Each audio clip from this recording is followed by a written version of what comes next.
তিনটা বোনের একটা রাজকুমার। আমরা অনেক ছোট থাকতাম গো, মা বাপ মারা গেছে।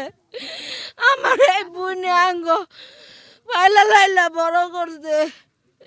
আমার ভাই 2007 সালেতে বিদেশ থাকে আইছে, 5-6 মাস হয়েছে। আমার ভাই 17 বছর বিদেশ করে আইছে। আমার ভাই যেহেতু ভোটার আইডি হয় নাই, তাই এই ভোটার আইডি করবো।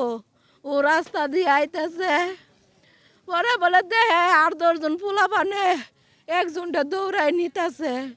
তো আবার মোবাইলে কথা কইতে কইতে মোবাইলে জানি কি দেখতে দেখতে আইতেছে, পিছনের বলে 5 লাইট জ্বালানো আছিল। পরে 8-10 জনে আমার বাইরে ধরছে, তারাও কারে মারতাছে, ই করতেছে, এগুলা বলে আমার ভাইয়ে ভিডিও করছে। আমার ভাইয়ে কয় আমি লক কইলা দেই, আপনারা দেখেন এনে কোনো ভিডিও আছে নি, তোমরা দেহ। 4-5 জনে আমার ভাইয়ের এম করে ধরছে। আমার ভাইয়ের ওই জায়গায় আঘাত করা হয়। গ্রামীণ একজন পুলিশ আছে, উনি তো আইনের একজন লোক। উনি নির্বাক হয়ে দাঁড়ায় দাঁড়ায় দেখছে, কোনো প্রতিরোধ করে নাই। থানায় যাই আমি জিটি করতে গেছি, হ্যাঁ থানার অফিসারে ফোন দিছে, হ্যাঁ কয় এটা দলীয় সমস্যা, আমি এই জায়গায় কিছু বলতে পারি না স্যার, আমি কিছু বলতে পারবো না।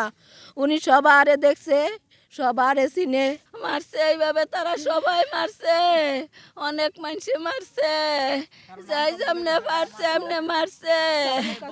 আমার কাছে 2 জনের কথা নাম কইছে, একজন কইছে বাকুয়াদি বকুল, আর একজন কইছে তিলসুনিয়া রবিন।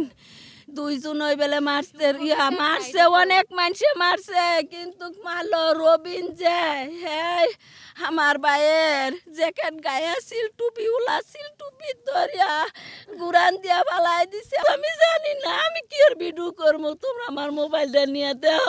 কেউ আমার ভাইয়ের এই কথাটা বিশ্বাস করছে না, সবাই খালি ভিডিও করছে, সবাই মার, সবাই মার, সবাই মারছে। তো হেরা মনে করছে হেরা ভিডিও করতেছে, যাই কইতাছে ওরে ধরে মোবাইলটা নিয়ে ওতে ভিডিও করতেছে। তো নাকি যে টানাটানি করতেছে, পরে ওই কইতাছে যে ভিডিও করছি কি করছি না, আপনারা লক খুইলা দেই, আপনারা দেখেন। এগুলা শুনছে না। ছেলেটা অত্যাধিক ভালো ছেলে ছিলেন। তার বাবা মারা গেছে তার ছোট রাইখা, তার মা মারা গেছে ছোট রাইখা, এবং ছেলেটা অনেক বছর যাবৎ বিদেশ করতেছে এবং দেশে আসছে এই অল্প কিছুদিন আগে।